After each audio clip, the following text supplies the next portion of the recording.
Hello, everyone, and welcome back to today's last segment on the GSMC Fantasy Sports Podcast, and it should be a good one because we are going to be talking about one of, if not the best tight ends in the world, in football, in fantasy football, and that, my friends, is Travis Kelce. No matter what, Travis Kelce at the tight end position has A, revolutionized it, and B, made a consistent, solid presence when you have to think about fantasy football. Without Travis Kelce, the position of tight end might be meaningless in fantasy football, but with him, the position is just so much better. So let's just jump right into the fantastic and fascinating career of Travis Kelce. Excuse me. Throughout his career, he's accumulated 1,582.4 fantasy points. His best season was in 2020, the COVID season where a lot of these players have had their best seasons, to be honest, with 207.7 fantasy points. Last year, tied for tight end one with Sam Laporta, so as you can see, like I talked about in a previous segment in this week of shows, where the tight end position is being revolutionized, where you have the Travis Kelce's and Sam Laporta's of the world. He was tied with Sam Laporta for tight end one in fantasy points per game. Third in yards per route run, so no signs of declining there. Second in first downs per route run. Third in target share. A huge bulk on a Kansas City Chiefs offense that struggled early on in the season. Second in first read share. So as you can see, Patrick Mahomes and Travis Kelce always being one of those tandems that know they can rely upon each other. 14.8 PPR points per game, though, the fewest since 2016. And, last year was also his first year where he didn't top 1,000 yards. First in over 7 years, so to speak. So, make of that what you will for drafting Travis Kelce. Top 4, though, in targets, catches, and yards. So, there are very high highs and few low lows to nitpick for Travis Kelce. He's just that good. And so, I think what it all comes down to is which side of the tight end revolution you're on. I think it's just as simple as that. Do you want to take Travis Kelce knowing that Patrick Mahomes will always look to him, knowing he's going to get a lot of targets, knowing that he's always going to be a PPR guy, no matter what points per game says, then take him. But if you want a young up-and-coming tight end like a Sam Laporta, like a Trey McBride, then by all means go for them. They are more unknown, but they've proven that they could maintain their level of success.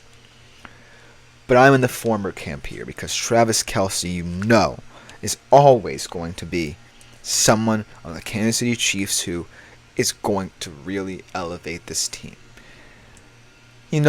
I can say that Rashee Rice can merge as Patrick Mahomes' new go-to target. I can say that the additions of Marquise Brown and Xavier Worthy really help this offense. But it all starts and ends with Travis Kelce.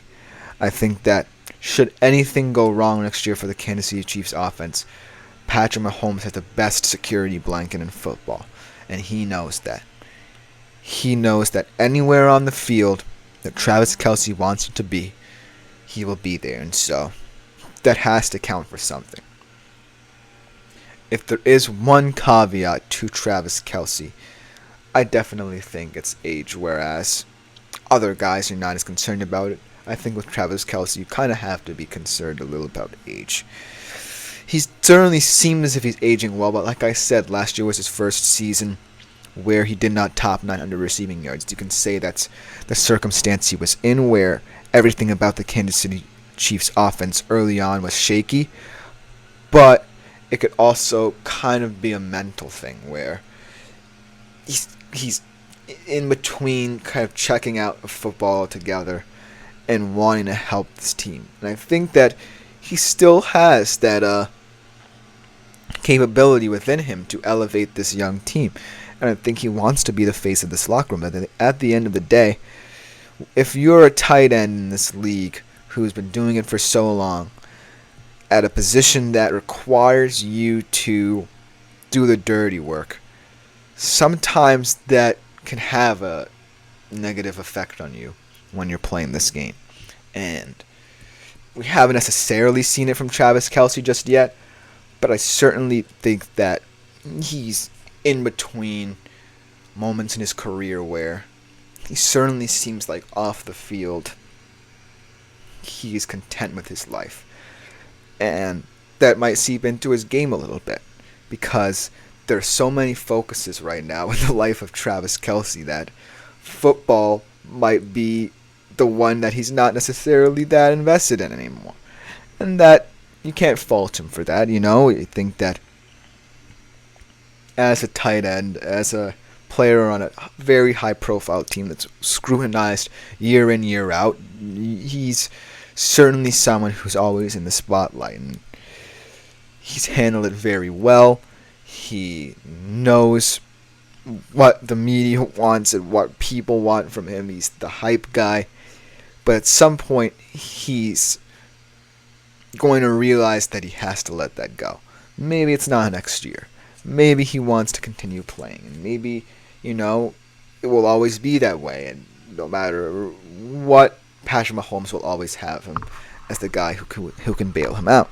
And so, I really think that this year especially is not just a pivotal year for Travis Kelce. It's a pivotal year for the tight end position.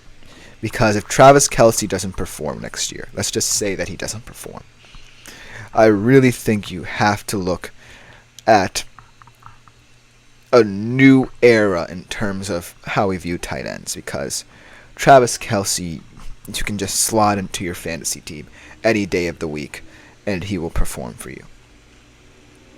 But looking at these up-and-coming guys like Sam Laporta, who's in a very exciting Lions offense, is becoming someone who Jared Goff can rely upon.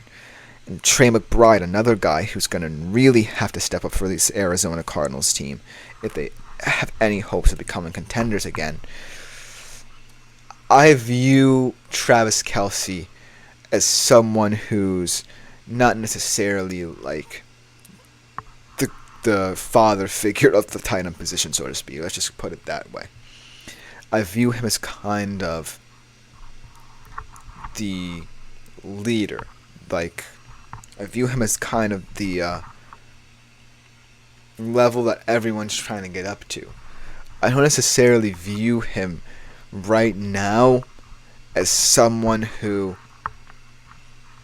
is appealing in fantasy, as someone who's going to win you fantasy games. Because if you look at the Chiefs' offense and what they want to do, Travis Kelce is a huge part of it. But looking throughout the years at what the Chiefs' offense has become, there certainly seems to be a level of speed and efficiency there.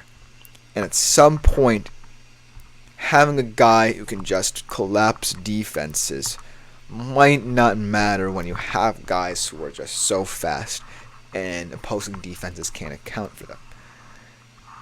In many ways, it did work with Tyreek Hill and Travis Kelce with that dynamic, but that was also when, the Chiefs were just becoming what you think of a dynasty. Right now, they're in the midst of the dynasty. And in order to stay in that, they have to make certain decisions about the future of this roster. And one of those decisions is becoming younger. And so, I don't necessarily think that they're going to cut loose Travis Kelce next year or the year after. But it certainly has to be in their consideration. So, right now, Travis Kelce is one of those fantasy tight ends who still has it in him to be a tight end one. But for how long is what really matters to me.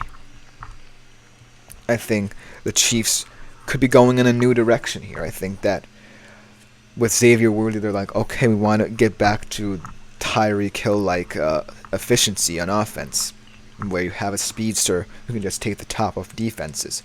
And so that might be why Travis Kelce is not someone who you look at for next year. And you might dip into the well of younger tight ends. But if you do choose to stay on this path, it could lead you to success at least for 1 or 2 more years. And that is what's truly important, having a tight end who can give you that. But that should just about do it for this edition of today's show. I hope you guys enjoy it. Please like, follow, and subscribe to the show and the network as a whole. Consider leaving a tip or donation at the link gsmc.cloud. My name has been Christopher Shepard. This has been another edition of the GSMC Fantasy Sports Podcast. We will be back and better than ever with another episode in the very near future. Thank you guys yet again for tuning in.